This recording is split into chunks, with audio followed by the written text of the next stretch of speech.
Assalamualaikum. Hi viewers, I'm Rizwan Chaudhary. Today topic is about cephalosporins, type of beta-lactam antibiotics. अब penicillin के बारे हमने पढ़ा था कि पेंसिलिन उसका मैकेनिज्म ऑफ एक्शन क्या है, थेरेपेटिक यूजेस क्या है, उसके फार्माकोकाइनेटिक्स क्या है, एडवर्स इफेक्ट क्या है, मैकेनिज्म ऑफ रेजिस्टेंस क्या है, उसकी टाइप्स क्या है। तो आज जो हम डिस्कस करेंगे सेफलोस्पोरिन, ठीक है। अब सेफलोस्पोरिन के आगे जो है वो फर्दर जनरेशंस आ जाती हैं। First generation, second generation, third generation, fourth और एडवांस जनरेशन, फिफ्थ जनरेशन आ जाती है। सबसे पहले हम देखते हैं कि सेफलोस्पोरिन की हमें ज़रूरत क्यों पेश आई। तो सेफलोस्पोरिन की ज़रूरत हमें इस वजह से पेश आई क्योंकि कुछ ऐसे रेजिस्टेंट्स, कुछ ऐसे स्ट्रेन्स थे बैक्टीरिया के, ठीक है। ग्राम पॉजिटिव भी थे उसमें, ग्राम नेगेटिव भी थे। वो ऐसे स्ट्रेन थे जो पेंसिलिन को रेजिस्ट कर रहे थे। उन्होंने क्या कर ली थी कि रेजिस्टेंस डेवलप कर ली थी, ठीक है। अब वो पेंसिलिन जो थी एंटीबायोटिक उस पर इफेक्ट नहीं कर रही थी उन बैक्टीरिया के अगेंस्ट, ठीक है। तो वो जो पेंसिलिन थी लेस इफेक्टिव हो गई। किस वजह से? एक तो आप प्रॉपर उसकी डोज नहीं ले रहे थे, दूसरा ये था कि हमारे पास क्या थी, पेंसिलिन बाइंडिंग प्रोटीन मॉडिफाई हो रही थी, ठीक है। उसके अलावा बीटा लैक्टामेज की प्रोडक्शन हो रही थी बीटा लैक्टेम रिंग की हाइड्रोलाइसिस की वजह से। तो उस वजह से हमारे पास क्या थी, रेजिस्टेंस डेवलप हो गई। अब हम इसी वजह से यही ज़रूरत पेश आई हमें, ठीक है, कि हमने क्या किया कि सेफलोस्पोरिन जो इसकी सेकंड टाइप है सेल वॉल इनहिबिटर की या बीटा लैक्टेम एंटीबायोटिक्स की, इसकी तरफ हमें मूव करना पड़ा। अब इसमें हमारे पास क्या होता है कि ये इसका मैकेनिज्म ऑफ एक्शन की अगर हम बात करें कि सेफलोस्पोरिन का, तो अप्रोक्सीमेटली इसका मैकेनिज्म ऑफ एक्शन सेम ही होता है जिस तरह हमने पेंसिलिन का पढ़ा कि कैसे आएगा, बैक्टीरिया एंटर होगा, ठीक है, जो आउटर लेयर होगी उसको क्रॉस करेगा, उसके बाद पेंसिलिन बाइंडिंग प्रोटीन के साथ बाइंड करेगा, पेंसिलिन एक्टिवेट हो जाएगी। उसके बाद वो जो प्लाज्मा मेम्ब्रेन पे लोकेट थी, जब एक्टिवेट हुई तो ट्रांसपेप्टाइडेज को उसने इनएक्टिवेट किया, ठीक है। अमीनो एसिड कोलैप्स हो गए, ट्रांसपेप्टाइडेज की ब्लॉकेज होगी, बैक्टीरियल सेल वॉल क्या डैमेजिंग होना स्टार्ट हो जाएगी, as a result bacterial death. तो सेम एज इट इज ही होगा, ठीक है। सेफलोस्पोरिन आएगी, आउटर मेम्ब्रेन को क्रॉस करेगी, उसके बाद क्या होगा कि जो प्लाज्मा मेम्ब्रेन पे पेंसिलिन बाइंडिंग प्रोटीन है वहां पे बाइंड होगे, ठीक है। जब एक्टिवेट होगी तो ट्रांसपेप्टाइडेज को क्या करेगी, इनहिबिट करेगी, इनएक्टिवेट करेगी। तो आगे जितना भी स्टेप था कि वो जो क्रॉस लिंकिंग थी वो क्या हो जाएगी, ब्रेक होना स्टार्ट हो जाएगी। इस तरह बैक्टीरियल की जो एक्टिविटी, उसकी जो रेप्लिकेशन थी या उसकी जो हमारे पास हो रही थी सेल वॉल की सिंथेसिस हो रही थी, ठीक है, वो क्या हो जाएगी, इनहिबिट हो जाएगी। रेप्लिकेशन तो नहीं इसकी कह सकते, लेकिन उसकी जो सेल वॉल बन रही थी, ठीक है, उसकी क्या हो जाएगी, इनहिबिशन हो जाएगी। दैट्स वाई क्या करेंगे, इसका जो मैकेनिज्म, इस तरह ये अपना मैकेनिज्म ऑफ एक्शन परफॉर्म करेगा, ठीक है।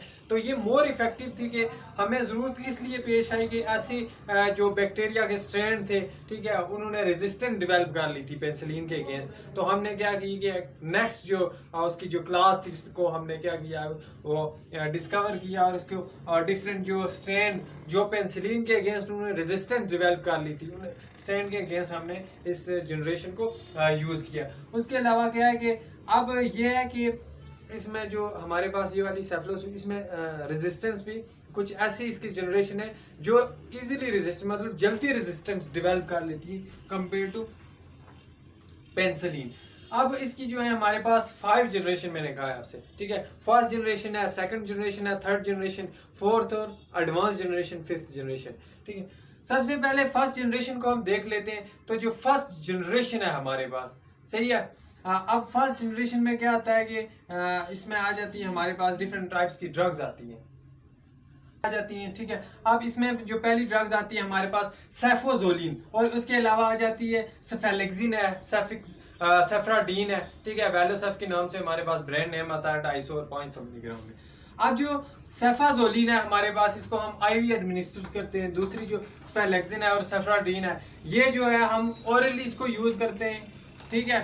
और ये इफेक्टिव होती है हमारे पास जो ग्राम पॉजिटिव ऑर्गेनिजम्स होते हैं, ठीक है, ग्राम पॉजिटिव जो कोकाई होते हैं उनके अगेंस्ट क्या होती है, इफेक्टिव होती है, ठीक है। उनकी जो सेल वाल की सिंथेसिस है उसको इनहिबिट कर देती है, एंटी बैक्टीरियल एक्टिविटी शो करती है। इसमें जो पॉजिटिव स्ट्रेप्टोकोकाई होते हैं उसमें आ जाता है स्टेफाइलोकोकाई और स्ट्रेप्टोकोकाई। इसके अलावा हमारे पास ये सेंसिटिव होती है, ठीक है, जो हीमोफाइलस इन्फ्लुएंजा के स्ट्रेन होते हैं। इसके अलावा पी एरिजिनोसा के जो स्ट्रेन होंगे इनके अगेंस्ट ये अपनी एक्टिविटी शो करेगी और उनके लिए सेंसिटिव होगी, ठीक है। अब उसके अलावा इसकी एक्टिविटी लेस होगी किसके अगेंस्ट, जो हमारे पास ग्राम नेगेटिव बैक्टीरिया होते हैं, इंटेरोकोकाई है, मैथीसेलिन रेजिस्टेंस स्टेफिलोकोकाई है, ठीक है। इनके अगेंस्ट क्या है कि इसकी एक्टिविटी कम होती है या इनके अगेंस्ट जो इन्फेक्शन हुआ है उसको हाइड करने में, उसको सप्रेस करने में ये सफिशिएंट नहीं होती है। इसके लिए फिर हम नेक्स्ट जनरेशन की तरफ आते हैं। तो ये था इसके बारे में हमारे पास कि फर्स्ट जनरेशन जो है इसका यूजेज क्या है, ठीक है, कौन से बैक्टीरिया के अगेंस्ट यूज होती है। तो मेनली ये पॉजिटिव ग्राम पॉजिटिव कोकाई के अगेंस्ट और लेस एक्टिविटी होगी ग्राम नेगेटिव बैक्टीरिया के अगेंस्ट। सेकंड जनरेशन की तरफ आ जाते हैं। तो सेकंड जनरेशन में हमारे पास क्या है कि अब ये इसकी एक्टिविटी होती है ग्राम नेगेटिव के लिए, अब ये उसका इन्वर्स है, ठीक है। ग्राम पॉजिटिव के लिए एक्टिविटी होगी लेकिन माइनर होगी, और जो इसका जो ब्रॉड स्पेक्ट्रम होगा या ब्रॉड कवरेज होगी वो होगी अगेंस्ट ग्राम नेगेटिव बैक्टीरिया के अगेंस्ट।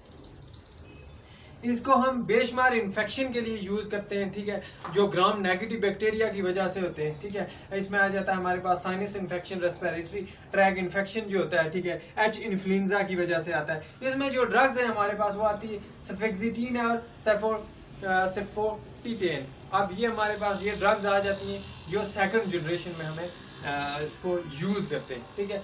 तो ये था इसका हमारे पास के यूजेज था, कौन से बैक्टीरिया के अगेंस्ट, कौन से स्ट्रेन के अगेंस्ट ये यूज हो रही है। उसके बाद हमारे पास है कि इसके अलावा ये है कि जो कोकाई वगैरह होते हैं ना, हमारे पास इसमें जो इंटेरोकोकस हैं या अदर बैक्टीरियाज हैं उनके लिए अपना इफेक्ट शो नहीं करती है, ठीक है। रेजिस्टेंस फिर इस तरह डिवेल्प हो जाती है। अच्छा, नेक्स्ट आ जाती है हमारे पास थर्ड जनरेशन।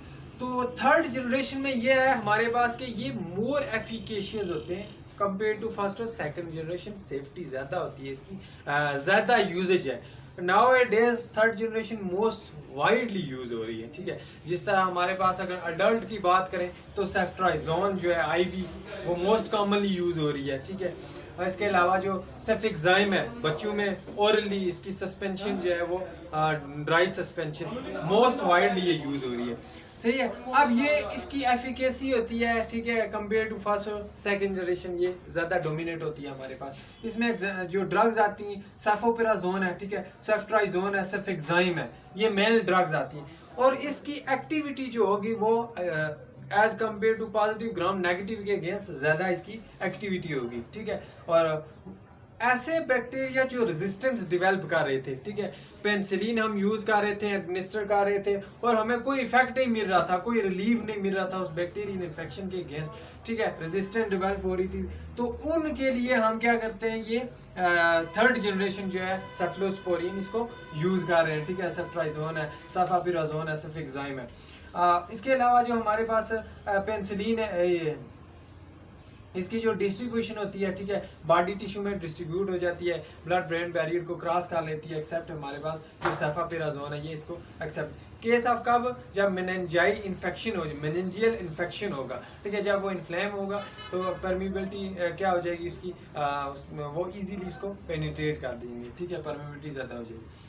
तो ये था हमारे पास कि फर्स्ट जनरेशन क्या है, सेकंड है, थर्ड, इनका हमारे पास इसका यूजेज। उसके अलावा जो मेटाबॉलिज्म की अगर हम बात करें तो किडनी के थ्रू होती है थर्ड जनरेशन जो है एंटीबायोटिक्स सेफलोस्पोरिन, और एक्सक्रीशन भी इनकी अब किडनी का मोस्ट इंपॉर्टेंट कौन सा, ग्लूमेरुलर फिल्ट्रेट, उसी के थ्रू इसकी क्या होगी, एक्सक्रीशन होगी। एक्सेप्ट हमारे पास कौन सा, सेफ्ट्राइजोन। सेफ्ट्राइजोन की हमारे पास जो एक्सक्रीशन है वो होती है बाइल के थ्रू। तो ऐसे पेशेंट जिनमें क्या हो, जिनका किडनी कंप्रोमाइज हो, उनमें हम क्या करते हैं, जो हमारे पास होगी सेफापिराजोन होगी या सेफिक्साइम या जो भी थर्ड जनरेशन वाली है, उसके लिए ये होता है कि डोज एडजस्टमेंट की ज़रूरत होती है। या फिर हम क्या करेंगे उसके अल्टरनेट सेफ्ट्राइजोन यूज करेंगे, चूंकि इसकी एक्सक्रीशन बाइल के थ्रू होती है। तो ये जो रेनल पेशेंट होते हैं, किडनी वाले पेशेंट होते हैं, किडनी जिनका कंप्रोमाइज होता है, उनके लिए क्या होती है, उसके साइड इफेक्ट या एडवर्स इफेक्ट क्या होते हैं, कम होते हैं। इस पर ये नहीं होता कि आपको डोज एडजस्ट करनी पड़ेगी या इस तरह कुछ सीन करना पड़ेगा।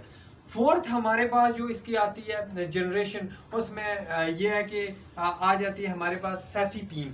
अब सेफीपीम जो है, ठीक है, वो भी हमारे पास क्या है कि जो बीटा लैक्टेम है, ठीक है, उसके बीटा लैक्टामेज एंजाइम होता है, बैक्टीरियल एंजाइम, वो उसके अगेंस्ट वर्क नहीं कर रही है, उसके अगेंस्ट इफेक्टिव नहीं होती है, ठीक है। तो हम क्या करते हैं, बीटा लैक्टामेज के अगेंस्ट उसको यूज नहीं कर सकते। वो भी बेसिकली क्या होते हैं, ग्राम नेगेटिव के अगेंस्ट इफेक्टिव होती है। तो बीटा लैक्टामेज जो होते हैं उसके अगेंस्ट हम क्या करते हैं, उसमें रेजिस्टेंस डेवलप कर लेते हैं, तो उसके लिए ये सेफीपीम इफेक्टिव नहीं होती। फिर फिफ्थ जनरेशन है, तो वो एडवांस आ जाती है, ठीक है, एडवांस जनरेशन है हमारे पास। उसमें ये होता है कि सेफ्ट्रोलिन हमारे पास आ जाती है ड्रग, तो वो सिर्फ यूनाइटेड स्टेट ऑफ अमेरिका में ही वो हो रही है। जस्ट उसकी जो स्टेफिलोकोकस रेजिस्टेंस स्टेफिलोकोकस एरियस जो हमारे पास वो MRSA, ठीक है, वो जो रेजिस्टेंस डेवलप हो जाती है बाकी ड्रग, तो उसके लिए हम यूज़ करते हैं। लेकिन पाकिस्तान में मार्केट में ये अवेलेबल नहीं है, ठीक है, US में ही वहाँ पे ही प्रेजेंट है। तो मार्केटली कमर्शियली हम ये कह सकते हैं कि ये ड्रग अवेलेबल नहीं है। तो फिर आ जाती है इसके बाद फिर अदर ड्रग्स में आ जाती हैं मोनोबैक्टर में, ठीक है, कार्बीपीनम्स आती हैं, उसको हम डिस्कस कर लेते हैं। जनरेशन है, फिफ्थ जनरेशन की बात कर रहा था, ज़बानी मैंने आपको बता दिया, लेकिन इस तरह मैंने फिर रिटर्न लिख लिया। अब जो फोर्थ जनरेशन है हमारे पास, ठीक है, इसमें ड्रग आ जाती है हमारे पास सेफीपीम। तो सेफीपीम जो है ये भी हमारे पास ग्राम नेगेटिव जो लिमिटेड बैक्टीरिया होते हैं उनके अगेंस्ट यूज होती है। लेकिन ये भी हमारे पास क्या है कि इसमें रेजिस्टेंट डेवलप हो गई है, क्योंकि बीटा लैक्टेम रिंग की हाइड्रोलाइसिस हो रही है। किस वजह से? बीटा लैक्टामेज एंजाइम जो होते हैं। अब वो beta lactamase enzyme gram negative bacteria की वजह से प्रोड्यूस होते हैं हमारे पास। इंटेरोकोकस है, नजीरिया वगैरह, इसकी जो इस तरह के जो बैक्टीरियाज होंगे, ठीक है, उनसे क्या होता है, बीटा लैक्टामेज की प्रोडक्शन होती है और वो फिर सेफीपीम को रेजिस्ट करेगी, ठीक है, एक्टिविटी शो नहीं करेगी, अपनी ग्रोथ को या सेल वॉल सिंथेसिस स्टॉप नहीं होगी, क्योंकि रेजिस्टेंस डेवलप हो जाएगी। फिफ्थ है हमारे पास एडवांस जनरेशन। तो चूंकि ये यूनाइटेड स्टेट ऑफ अमेरिका में ही वहाँ भी बनी है, ठीक है, और कमर्शियली पाकिस्तान में अगर हम कहें कि मार्केट में ये अवेलेबल नहीं है। ब्रॉड स्पेक्ट्रम एक्टिविटी होती है gram positive bacteria, negative enterococcus और जो मैथिसिलिन रेजिस्टेंट स्टेफिलोकोकस एरियस के अगेंस्ट। एग्जांपल है हमारे पास सेफ्ट्रोलिन, और ये हमारे पास क्या है कि कॉमनली यूज नहीं होती, जस्ट हमारे पास क्या कमर्शियली अवेलेबल नहीं है मार्केट में, ठीक है, मार्केट में अवेलेबल नहीं है। जस्ट इसकी हम इसको यूज करते हैं जो अगर रेजिस्टेंस डेवलप हो, हमें फाइंड आउट करना हो कि जो स्टेफिलोकोकस एरियस है उसके अगेंस्ट रेजिस्टेंस डेवलप हो गई है, ठीक है, तो उसके लिए हम क्या करते हैं, ये फाइंड आउट करते हैं। या फिर इसको चूंकि कमर्शियली अवेलेबल नहीं है ड्रग हम पाकिस्तान में, ठीक है, तो एज सच अभी तक इसका कोई मतलब यहाँ पे यूजेज इतना नहीं है। नेक्स्ट हम डिस्कस करते हैं इसका फार्माकोकाइनेटिक्स, ठीक है, उसके अलावा मैकेनिज्म ऑफ रेजिस्टेंस, और थर्ड करते हैं इसके एडवर्स रिएक्शंस क्या है, एडवर्स इफेक्ट क्या है, सही है। अच्छा, अगर हम इसके फार्माकोकाइनेटिक्स की बात कर लें, ठीक है, कि कैसे इसकी हमारे पास डिस्ट्रीब्यूशन वगैरह या इसके साथ बॉडी का क्या एक्शन होगा। एडमी में हमने पढ़ा था एब्जॉर्प्शन कैसे होती है, डिस्ट्रीब्यूशन कैसे होती है, मेटाबॉलिज्म, एक्सक्रीशन। तो फार्माकोकाइनेटिक्स क्या है कि हमारे पास कुछ ऐसी ड्रग्स, कुछ ऐसी एंटीबायोटिक्स होती हैं जिनको हम क्या करते हैं, आईवी यूज़ करते हैं। क्योंकि आईवी इसलिए भी यूज़ करेंगे, पेशेंट की कंडीशन को देखेंगे, ठीक है। दूसरा ये है कि अगर कोई सीरियस इन्फेक्शन है, ठीक है, तो उस केस में भी हम क्या करते हैं, आईवी यूज़ करते हैं। अब पेशेंट की कंडीशन को भी देखते हैं। दूसरा ये है कि कुछ ऐसी एंटीबायोटिक्स होती हैं जिनकी एब्जॉर्प्शन पुअर होती है, तो ऐसी एंटीबायोटिक्स को हम क्या करते हैं, पेरेंटली यूज करेंगे, ठीक है, एज कम्पेयर टू ओरली। फिर ये होता है कि कुछ ऐसी एंटीबायोटिक्स भी होती हैं जीआईटी इरिटेशन वगैरह काज करती हैं, इससे बचने के लिए भी हम चूंकि साथ में फिर आपको पीपीआई उसको प्रिस्क्राइब करना पड़ता है साथ में उसकी, ठीक है। तो हमारे पास जो सेफ्ट्राइजोन, सेफोजोलिन है, ठीक है, सेफ्ट्राइजोन, ये आईवी यूज करेंगे। इसके अलावा जो इन सफियर इन्फेक्शन हो जाता है, या फिर अगर इनकी एब्जॉर्प्शन पे इफेक्ट पड़ रहा हो तो आप इसको आईवी यूज़ करेंगे। ठीक है, सेफ्राडीन है, सेफिक्साइम, आप क्या करते हैं, इसको ओरली यूज़ करते हैं। ये सस्पेंशन फॉर्म में और सेफ्राडीन कैप्सूल फॉर्म में होती है। अच्छा, मेटाबॉलिज्म इनकी होती है किडनी में, स्पेशली जो इसका ग्लोमेरुलर पार्ट होता है। ठीक है, एक्सक्रीशन भी किडनी के थ्रू ही होगी। तो अगर एक पेशेंट है जिसका कंप्रोमाइज है किडनी, ठीक है, रीनल फंक्शन उसका प्रॉपर नहीं हो रहा, डिसफंक्शनिंग है, तो ऐसे पेशेंट में आप क्या करते हैं, डोज एडजस्टमेंट करते हैं। अगर डोज एडजस्टमेंट नहीं कर रहे हैं तो क्या हो जाएगा, ब्लड की मेटाबॉलिज्म नहीं होगी, ना वो वेस्ट पार्ट उसका एक्सक्रीट होगा, बॉडी में एक्यूमुलेट होती रहेगी, और एज अ रिजल्ट जब टॉक्सिसिटी होगी तो एज अ रिजल्ट क्या हो जाएगी, पेशेंट की डेथ हो जाएगी। इसी वजह से क्या कहते हैं कि ऐसी ड्रग जो जिनके लिए क्या होती है, उनकी मेटाबॉलिज्म एक्सक्रीशन लिवर उसकी किडनी के थ्रू हो रही हो, तो उसके लिए डोज एडजस्टमेंट की जरूरत है। अब या फिर आप ये कर सकते हैं, चूंकि सेफ्ट्राइजोन जो है मोस्टली आईवी यूज करते हैं, तो इसकी एक्सक्रीशन बाइल के थ्रू होती है, तो रीनल डिसफंक्शनिंग पेशेंट में आप क्या कर सकते हैं, सेफ्ट्राइजोन को यूज कर सकते हैं। ठीक है, एज अ अल्टरनेट। उसके बाद इसका मैकेनिज्म ऑफ रेजिस्टेंस, कि रेजिस्टेंस कैसे डेवलप हो रही है, तो इसके लिए भी हमारे पास मेन दो मैकेनिज्म है। पहला तो प्रोडक्शन हो रही है बीटा लैक्टामेज, ये सेम है जस्ट लाइक मैंने पेनिसिलिन का बताया था। ठीक है, कि बीटा लैक्टामेज की प्रोडक्शन हो रही है। अब बीटा लैक्टामेज की प्रोडक्शन कैसे होगी, पेनिसिलिन की हाइड्रोलाइसिस, जो बीटा लैक्टेम रिंग होती है उसकी क्या हो जाएगी, हाइड्रोलाइसिस हो जाएगी। वो जो बॉन्डिंग बनी होगी आपस में वो क्लीवेज होगी, उसकी बॉन्डिंग के माइट बॉन्डिंग की ब्रेकेज हो जाएगी। जब ब्रेकेज होगी हमारे पास, तो वो क्या होगा, बीटा लैक्टेम मेज एंजाइम प्रोड्यूस होगा, और वो क्या करेगा, फिर डेवलप रेजिस्टेंस डेवलप कर लेगा उस एंटीबायोटिक के अगेंस्ट, और एफिकेसी फंक्शन परफॉर्म नहीं करेगा। ठीक है, दूसरा यह है कि परमिबिलिटी जो होगी ड्रग की डिक्रीज हो जाएगी या फ्लक्स फॉर्म। इसमें हमारे पास ये होगा कि जो आप ड्रग चूंकि यूज कर रहे हैं, परमिबिलिटी उसकी कम है, पेनिट्रेशन प्रॉपर नहीं होगी, पुअर पेनिट्रेशन होगी। जब पेनिट्रेशन प्रॉपर नहीं होगी हमारे पास, तो क्या होगा, वो जो रिक्वायर्ड कंसंट्रेशन में ड्रग जानी चाहिए थी, टारगेट ऑर्गन्स टारगेट टिश्यू था, वो रिक्वायर्ड अमाउंट में नहीं पहुंच पाएगी, थेरेपेटिक एक्शन अचीव नहीं होगा। दूसरा क्या है, रेजिस्टेंस डेवलप हो जाएगी। ठीक है, या फिर रिफ्लक्स फॉर्म क्या होते हैं कि उसको क्या करते हैं, ड्रग को वो जो हमारे पास ड्रग होती है इसको एक्सपेल कर देते हैं, तो वही एक्सपेल जब कर देंगे तो रिक्वायर्ड कंसंट्रेशन वहाँ पे नहीं होगी। जब वहाँ पे रिक्वायर्ड कंसंट्रेशन नहीं होगी, थेरेपेटिक लेवल अचीव नहीं होगा और रेजिस्टेंस डेवलप हो जाएगी। ये थे इसके मैकेनिज्म ऑफ एक्शन ऑफ कि कैसे रेजिस्टेंस डेवलप हो रही है। ठीक है, इसका मैं लिख देता हूँ, मैकेनिज्म ऑफ रेजिस्टेंस, रेजिस्टेंस। ठीक है, ये था कि इसकी मैकेनिज्म कैसे हमारे पास वो डेवलप हो रही है, तो इसका भी हो गया हमारे पास। नेक्स्ट हम इसको देख लेते हैं, इसके एडवर्स रिएक्शन के एडवर्स इफेक्ट क्या है, कौन कौन से एडवर्स इफेक्ट जो सेफलोस्पोरिन एंटीबायोटिक्स हैं इनकी वजह से इसको हम ओरली यूज कर रहे हैं या आईवी यूज कर रहे हैं, इनसे कौन कौन से एडवर्स इफेक्ट हो सकते हैं। ठीक है, बाद इसके एडवर्स इफेक्ट क्या हो सकते हैं, तो एडवर्स इफेक्ट में ये है कि हमारे पास एलर्जिक रिएक्शन हो सकते हैं। ठीक है, डिफरेंट टाइप के। अब ऐसे पेशेंट जिनको एलर्जी हो तो वो क्या करते हैं कि डॉक्टर से पहले कंसल्ट कर लें। ठीक है, कि अगर तो वो आईवी यूज कर रहे हैं, ठीक है, आईवी यूज कर रहे हैं, अब सपोज सेफ्ट्राइजोन है, तो सेफ्ट्राइजोन को आईवी यूज करने से पहले अगर फर्स्ट टाइम पेशेंट उसको एडमिनिस्टर कर रहे हैं तो सबसे पहले टेस्ट डोज देते हैं। ठीक है, टेस्ट डोज देंगे 1 ml या 2 ml टेस्ट डोज देंगे, ताकि उसको कोई एलर्जी वगैरह तो नहीं, कोई रैशेस तो नहीं आ रहे हैं। ठीक है, कोई स्पॉट्स वगैरह तो नहीं आ रहे जो, तो अगर वो छोटे छोटे दाने निकल आए, स्पॉट्स वगैरह, रैशेस वगैरह निकल आए, तो इट मीन्स दैट पेशेंट वो जो पेशेंट होगा इस ड्रग के लिए उसकी एलर्जी होगी, और उसके में फिर हम वो जो सेफ्ट्राइजोन है वो इंजेक्ट नहीं करते, क्योंकि उससे फिर उसको एलर्जिक रिएक्शन हो सकता है सीवियर टाइप का। तो इस तरह ये जो प्रिकॉशनरी मेजर्स है, अकॉर्डिंग टू पेशेंट कंडीशन उसकी हिस्ट्री लेके सारी चीज़ें आपने उसको देन ड्रग्स या एंटीबायोटिक्स प्रिस्क्राइब करनी होती है।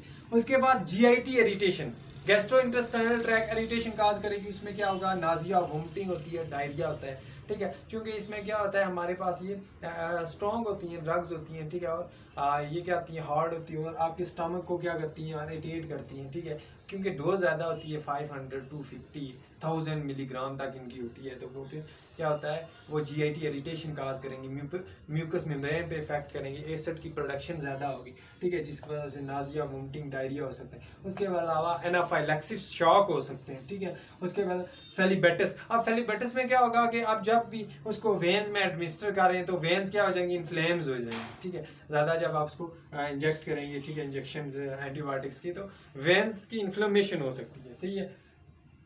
फिफ्थ है कि Steven John syndrome. Steven John syndrome में हमारे पास क्या होगी, इन्फ्लेमेशन स्टार्ट होगी, फ्लू लाइक सिम्टम्स होंगी, ठीक है। फिर आहिस्ता आहिस्ता ये प्रोग्रेसिवली डेवलप होगी, स्किन रैशेज आ जाएंगे, ठीक है, स्पॉट्स वगैरह निकलेंगे। उसके बाद हाइपोथ्रोम्बोसाइटोपिनिया, ठीक है। इसमें क्या होगा कि जो थ्रम्बिन लेवल होगा वो कम हो जाएगा, क्योंकि थ्रम्बिन हेल्प करती है फॉर्मेशन ऑफ क्लॉट की फॉर्मेशन में। तो जब थ्रम्बिन का लेवल कम हो गया है तो हमारे स्मॉल इंटेस्टाइन में एक बैक्टीरिया होता है जो विटामिन के की प्रोडक्शन कर रहा होता है, ठीक है। तो विटामिन के भी बेसिकली कोगुलेशन में हेल्प करता है, तो विटामिन के का लेवल भी फिर कम हो जाएगा। जब विटामिन के का लेवल कम होगा, हमारे पास क्या होगा कि जब आपको कोई कट लग जाएगा, ठीक है, तो क्लॉटिंग नहीं होगी, तो क्लॉटिंग नहीं होगी, ब्लीडिंग ज़्यादा होगी, तो एज अ रिजल्ट इस तरह क्या हो सकती है, डेथ हो सकती है। इसके अलावा यह है कि कंट्रा इंडिकेशन है इसके साथ, एंटीकोगुलेंट के साथ आप एंटीकोगुलेंट के साथ इसको यूज़ नहीं करते, चूँकि पहले ही आपके देखें इसके ब्लड उसको थ्रम्बिन लेवल को कम करी, तो जब एंटीकोगुलेंट क्या करते हैं वो भी तो हमारे पास हो ब्लड थिनर है, ठीक है। तो जब आप इसके साथ यूज़ करेंगे तो वो आपको क्या हो जाएगी, ब्लीडिंग होना स्टार्ट हो जाएगी, तो एज अ रिजल्ट डेथ हो सकती है पेशेंट की।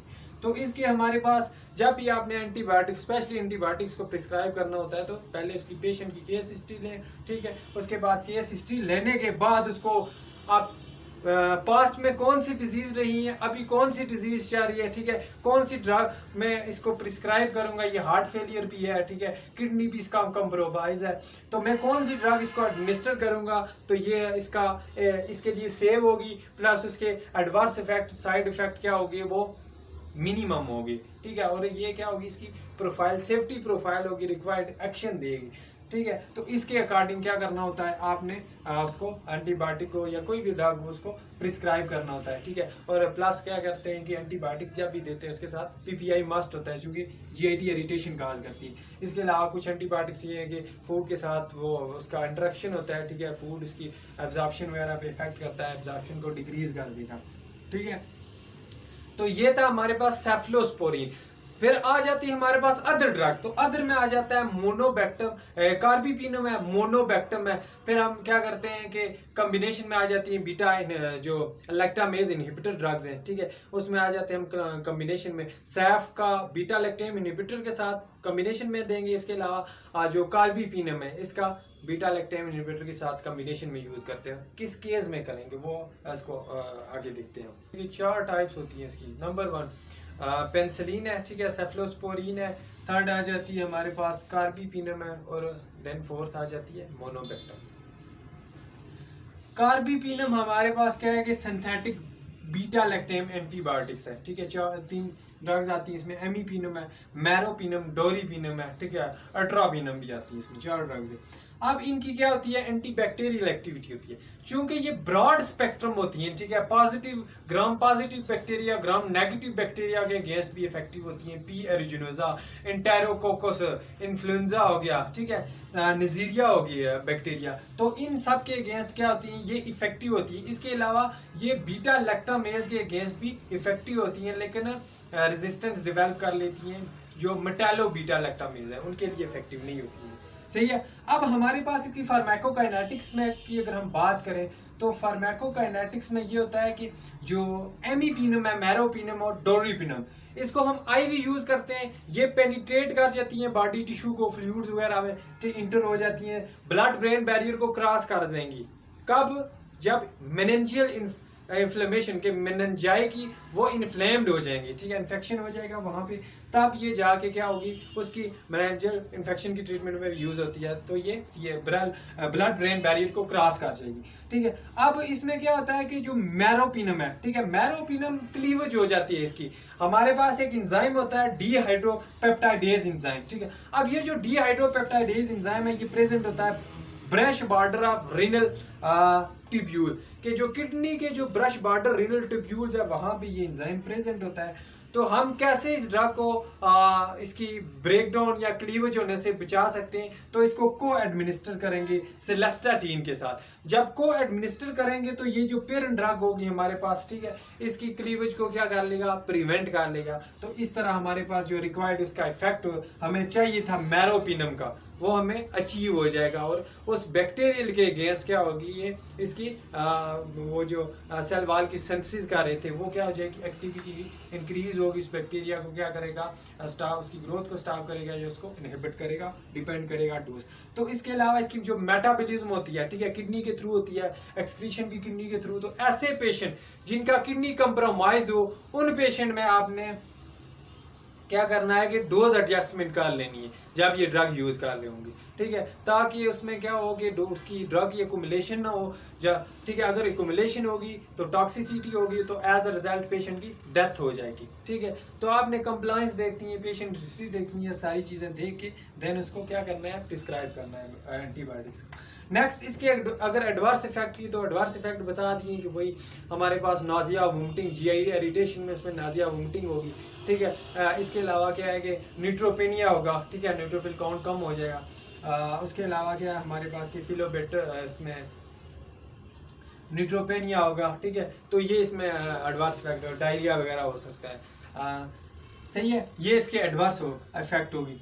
फिर नेक्स्ट हमारे पास आ जाता है मोनोबेक्टम 4। तो उसमें एक ही ड्रग्स आती है हमारे पास, एस्ट्रियोमा एक ड्रग आती है हमारे पास, ठीक है। तो उसकी एक्टिविटी हमारे पास बेसिकली ग्राम नेगेटिव के अगेंस्ट होती है, इंटेरोकोकस और पी एरोजिनेजा हो गई, ठीक है, इसके अगेंस्ट। बाकी जो हमारे पास वो बैक्टीरिया वगैरह होंगे नेगेटिव के स्ट्रैंड्स, जो दूसरे आ जाते हैं नजीरिया वगैरह, या दूसरे नेगेटिव के स्ट्रैंड्स आते हैं, इन्फ्लुएंजा, उसके अगेंस्ट ये इफेक्टिव नहीं होगी। ग्राम पॉजिटिव के अगेंस्ट भी इफेक्टिव नहीं होगी, ठीक है। तो चंद जो स्ट्रैंड्स हो गए ग्राम नेगेटिव की, उनके अगेंस्ट ये इफेक्टिव होगी। इसको भी हम ओरल IM या IV यूज करते हैं, मोनोबेक्टम। तो मोनोबेक्टम में हमारे पास एक ही ड्रग आती है, एस्ट्रियोमा।